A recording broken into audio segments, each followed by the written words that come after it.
All right, everybody, thanks for coming. Last game before we head down under. But before we begin, Megan has a few words for you. Hi, everybody. First, I want to say thank you to Vlatko for allowing me to do this in this way and provide this kind of space. You've been very special to me in my whole career. Well, at least since I've known you. I guess the back half of my career has been pretty long.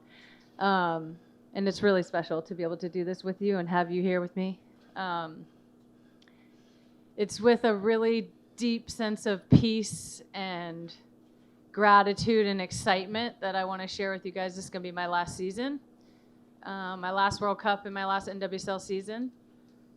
Obviously, there'll be more to come further down the road after hopefully we get done what we want to get done. But I just want to say thank you to everybody, to you guys, to Vlatko, to US Soccer, to literally everyone that I've played with, all of my coaches. I could have just never imagined where this beautiful game would have taken me. I feel so honored to be able to have represented this country and this federation for so many years. It's truly been the greatest thing that I've ever done, something I'm so grateful for.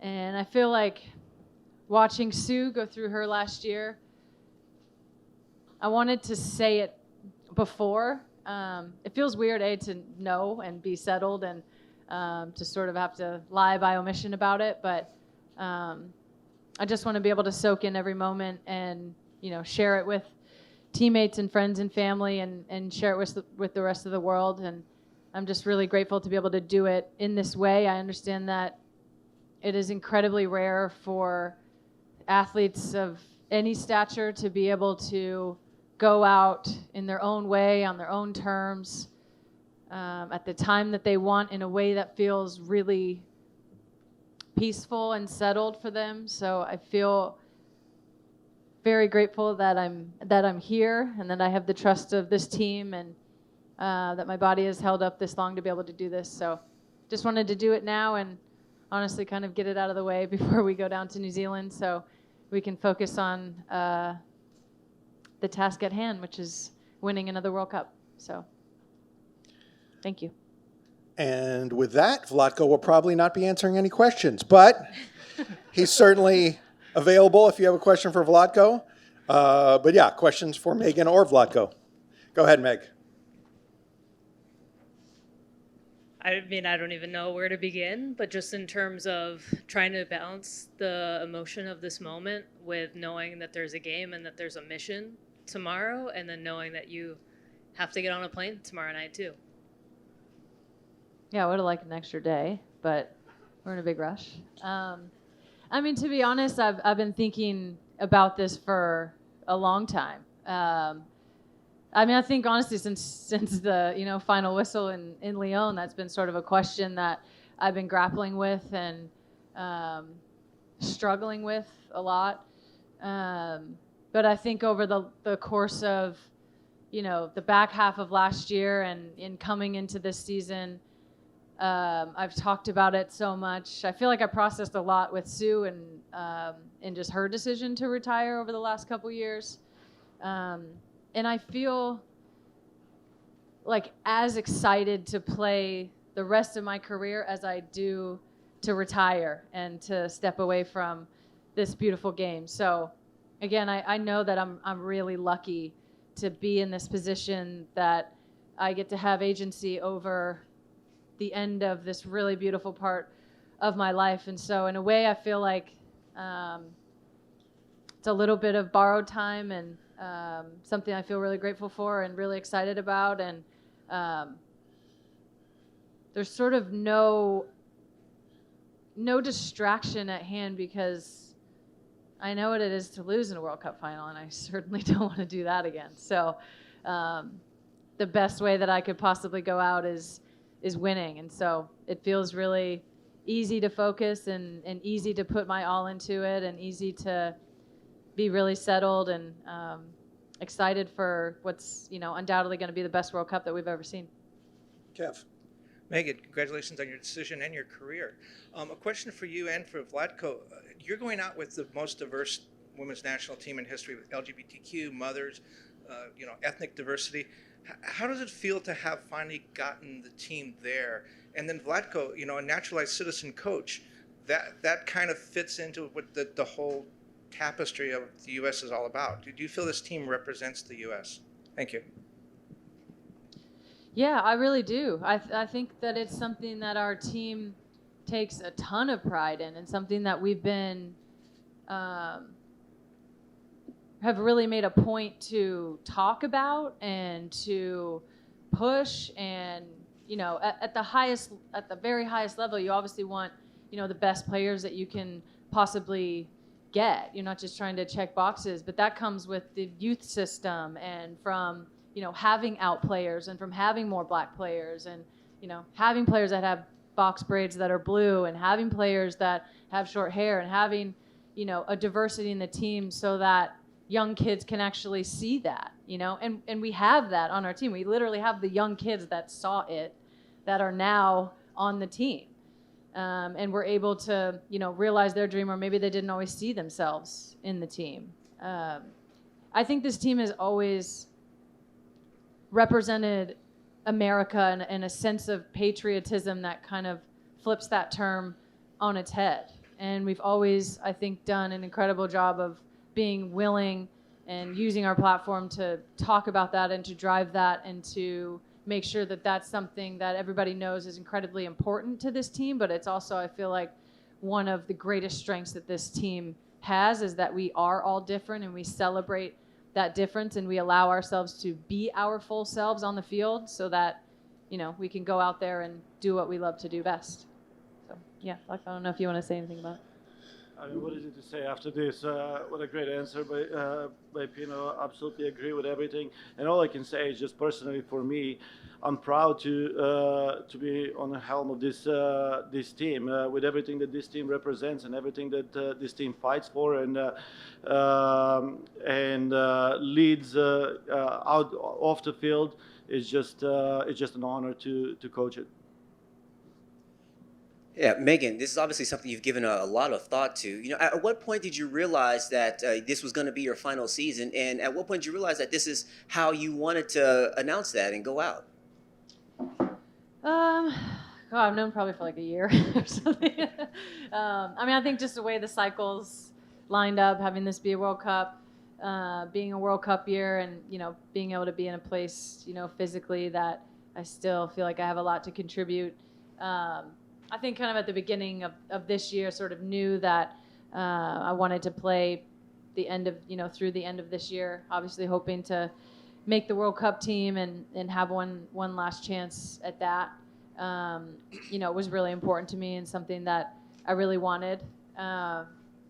It just feels right. Feels like the right time. I have spent a lot of time thinking about it. Again, I feel, and I really know and understand how rare this is for an elite athlete to be able to have agency over the end of their career in a lot of different ways. I wanted to do it, before the World Cup. I wanted to do it on my own terms. I obviously am very thankful to U.S. Soccer and Vlatko for allowing me this sort of platform to do it on. But yeah, I did want to do it my own way, and I wanted to make sure that it was something that felt good for me and felt good for the people around me. But ultimately, it is my career, and it's my words to say, and I just wanted to make sure that I had, the moment to take time and to say what I wanted to say. And also, I wanted to do it prior to the World Cup. I think I've been asked 1,000 times, it's obviously I'm not going to be playing the next one. My God, that would be a whole scene. So it felt weird to not say it. I want to go into that last one, knowing that for myself and having that be out there. So that was important to me also. My question is for Vlatko. How would you describe your working relationship with Kate Markgraf, the GM? And in what ways does does her job kind of impact your job in managing the team? I mean, the relationship that we have, first I would say it's a professional relationship, but also friendship. And it started early on at the very beginning, lots of collaboration, lots of work together. And obviously she has responsibility as my boss to overlook certain things that I do. And I have responsibility as a coach to make certain decisions when it comes down to roster players. And we have very good understanding, and has been great. It has worked well so far, and I have no doubt it will continue like that. Any specifics in terms of things that she does that really help you out? I mean, one thing that I can say one thing that I really like is just positioning certain questions in a way to help us or guide us to make certain some tough decisions. So obviously, sitting in this seat, we have to make so many tough decisions in different times, whether it's on the field or off the field. But the questions that she's posing in such a professional and respectful way help us think deeper, help us think different and outside of the box, and in a way prepare ourselves for even more stressful moments and be ready for it.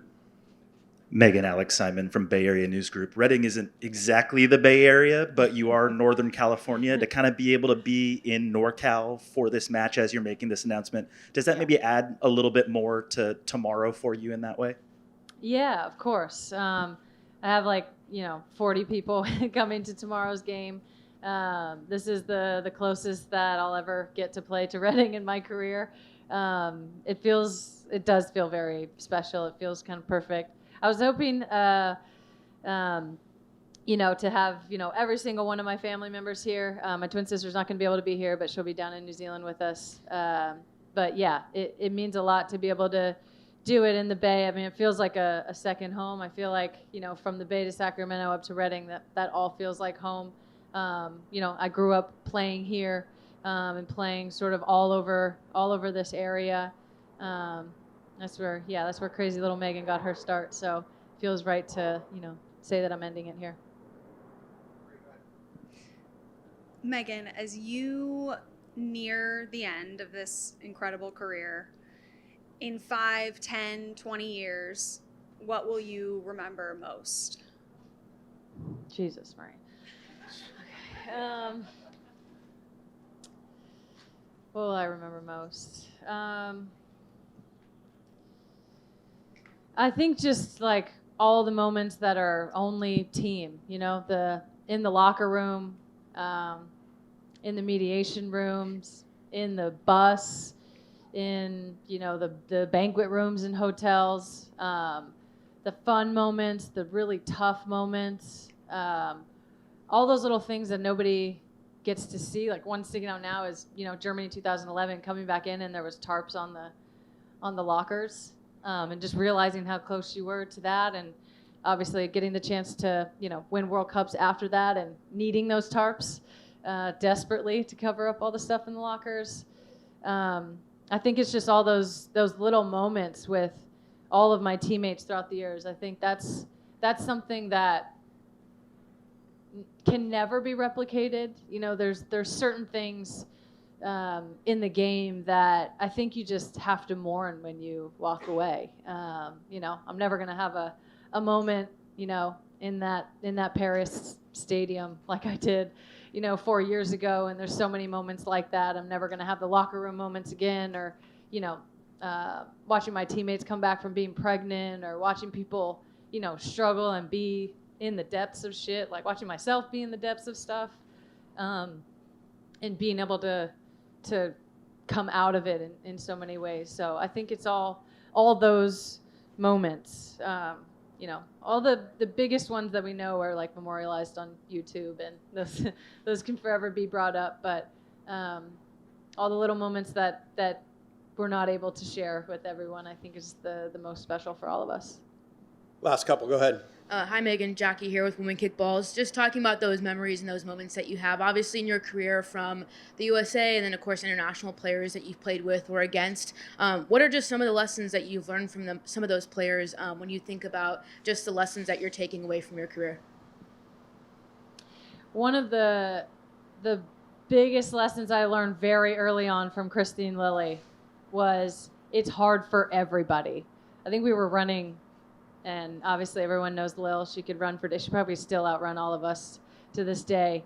I'm sure I was like, not doing very well and, complaining about how hard it was and how easy it looked for her. And she just looked me dead in my face and was like, it's hard for everyone.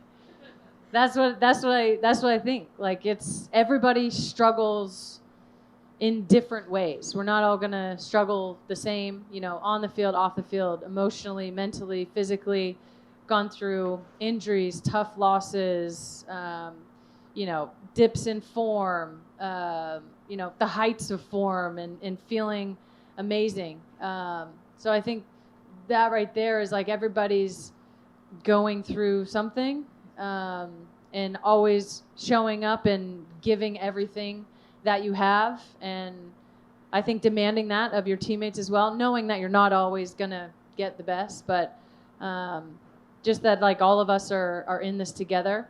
So I think that's one of the biggest lessons. I think the other thing that I learned very, very early on is if there's 1 second on the clock, that's enough time. I've been a part of so many just incredible teams, incredible comebacks or incredible moments, that like never say die attitude. There's a few in the room here that know what those inter-squad scrimmages were like all those years ago. Iron sharpens iron, and that's where we learn to be cool, calm, and collected when all the cameras are on us in those big stages, is to do it every day and to bring that. You don't just show up with a championship mentality when it matters. You have to do that every day and cultivate that. So that's something that I learned, from the Kate Margraffs and the Shannon Boxes in the room, and just learning how to be a champion is every single day and every single time that you pull on the shirt and every single practice that you go to and every single session that you have on your own. Like, that's why this team is successful. Hi, Megan. When you reflect on the roles that you've played, either being heavily involved in, if not at the forefront of, various movements toward justice and equality and inclusion in the sport, I think maybe 4 years ago it would have been easy to think that there was one tangible, finite destination that people were working toward in terms of equality and equity. I'm wondering if you still think that's true, or if you think that part of being a woman or non-binary person who plays women's soccer involves a constant fight, and that it will always be a constant fight, that there will always be a new thing to fight for. Is that just part of the job, or do you think that there is still a place and a time at which we might reach equality? I always believe there's a time and a place. I think it could come right now, today, if if everybody believed that. So I definitely want to make that clear. I don't want to be fighting the way that we are, and I don't think it's we don't it shouldn't be necessary, but in so many ways it is. And so I think that is very much in the fabric of the landscape around female athletics as a very inclusive term, whether it be in the W or in college basketball or the NWSL and sort of around the world. I think the goal, what I see as the goal for us is not the comparison or an arrival point, because that's just a constant comparison to men's sports, and that goalpost will just always be moved. But I think for us, it's understanding that nothing ever stays the same, and you have to be in constant motion and in constant progress. As soon as we know one thing, we have more knowledge to know something else, and then an opportunity to continue to be better, to bring more people in, to make more space for people to be their full selves. So I think that's something that's so unique and powerful about women's sports and just the landscape around women's sports, that what's happening on the field is always just as important as what's happening off. I think we have shown that we have the power to change the world in so many ways. I think we've seen the world change around us. The more that we use our voice and create space for ourselves, we're always creating space for other people also. So I think our goal, certainly obviously the the obvious markers of attendance and investment and ticket sales, all of that. But I think our like ultimate mission is to just keep evolving and keep progressing and keep throwing our ladders down and bringing as many people along with us as we possibly can, because we have a very different and unique business product than anywhere that exists in the whole world. And it's really this sort of intricate web of global alliances and all different leagues and teams and sports and women all over the world. So I think that's kind of the goal, is to use this to make the world a better place. I mean, I've said that a lot, and sometimes it feels corny, but I feel like we all have a responsibility to make the world a better place in whatever way that we can be most impactful in doing that. And we have an opportunity in this sport, all of us, from you guys to us to, coaches and media people and everyone involved, to use this as our special tool to make the world a better place in some kind of way. And with that, we will end it. Oh, please. Thank you, everybody.